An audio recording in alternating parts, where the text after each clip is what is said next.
না, ডান হাতেই খাচ্ছি, বিসমিল্লাহ কইছি ভাই, চিন্তা করতেছি।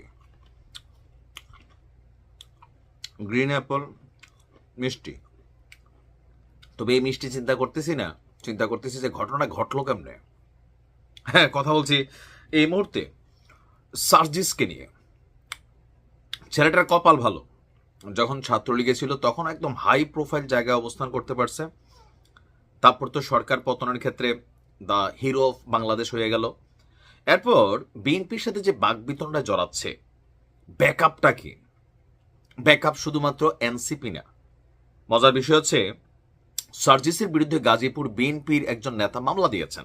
কারণ গাজীপুরে যে সাংবাদিক তুহিন হত্যাকাণ্ড ছিল সেটা নিয়ে সার্জিসের চাঁদাবাজির অবস্থান, মানে তিনি যে স্টেটাসটা দিয়েছেন সেটাকে কেন্দ্র করে মানহানির 10 কোটি টাকার মামলা।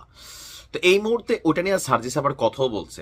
এরপর আমরা দেখলাম যে চরমোনাই পীর তিনি একটা ডায়লগ তৈরি করছেন যে চাঁদা তুললে পুরস্কার, ধরা পড়লে বহিষ্কার, ভাইরাল হলে গ্রেপ্তার। বিএনপি এই নীতি নিয়ে চলছে। বিএনপিকে এক হাত নিয়েছেন সার্জিসের মামলার ইস্যুতে চরমোনাইয়ের পীর। তিনি বলছেন, বিএনপি আজ সারা দেশে লুটপাটের রাজত্ব কায়েম করছে। তারা শত শত কোটি টাকার সাদা পাথর লুট করে নিয়ে যাচ্ছে। তারা চাঁদাবাজি এবং লুটপাটের রাজত্ব কায়েম করতে কেবল যেন একটা নির্বাচন চাচ্ছে। তারা দেশে আরেক ফ্যাসিবাদী ব্যবস্থা চাপাতে চায়।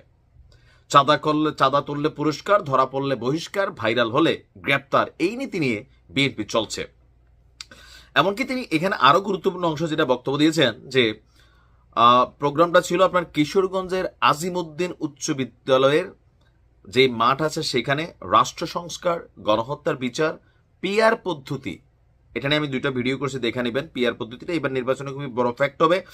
এই নির্বাচনের দাবিতে ইসলামী আন্দোলন বাংলাদেশের আয়োজিত গণসমাবেশে প্রধান অতিথির বক্তব্যে চরমোনাইয়ের পীর তিনি বলছেন যে সত্য কথা বলার কারণে এনসিপি নেতা সার্জিস আলমের বিরুদ্ধে বিএনপি মামলা করেছে। মানে তিনি যা বলছেন সত্য, কিন্তু সাংবাদিক তুহিন হত্যাকাণ্ডের মোটিভটা কিন্তু আমরা অন্যরকম দেখছি। আমি অবাক হয়ে যাই, মানে উনি অবাক হয়ে যান, বিএনপির প্রতি ওনার করুণা হয়। আগে জামাতের প্রতিও হয়তো সারা বছর জামাতের বিরোধিতা করত, এখন আমি জানি না তারা মিলছে নাকি এখনো আলাদা। বলা হচ্ছে যে তিনি বলছেন, যার দ্বারা চক্ষুদান, যাদের দ্বারা আজ মুক্ত পরিবেশ পেয়েছে তাদের বিরুদ্ধে মামলা দিয়েছে। আজকে তারিক জিয়া বাংলাদেশে ফেরার স্বপ্ন দেখতে পারত না যদি সার্জিসরা না থাকতো। আজকে তোমাদের নেত্রীকে বিদেশ পাঠাইয়া চিকিৎসা করতে পারত না যদি সার্জিসরা না থাকতো। তারা না থাকলে আজকে খোলা আকাশের নিচে মুক্ত পরিবেশে রাজনীতি করতে পারত না। তো সেই জায়গা থেকে তিনি খেপছেন যে সার্জিসদের কারণে বিএনপি এত সুবিধা পাইল, সেই সার্জিসের বিরুদ্ধে গাজীপুর বিএনপি মামলা করলো। এটাও পলিটিক্যাল বক্তব্য। সার্জিসের দাবি যে এই মামলাটা যে করছে, সার্জিস বিশ্বাস করতে চায় এই লোকটা আলাদা একটা ক্যারেক্টার, বিএনপির সাথে কানেক্টেড না। তো তারেক রহমানকে কি করতে হবে? প্রমাণ করতে হবে যে এই মামলার সাথে বিএনপির সংশ্লিষ্টতা নাই। গাজীপুরের ওই একজন বিএনপি নেতাই মানে টেকনিক্যালি এই কাজটা করছেন, সুতরাং তাকে বহিষ্কার করে তারেক রহমানকে প্রমাণ করতে হবে।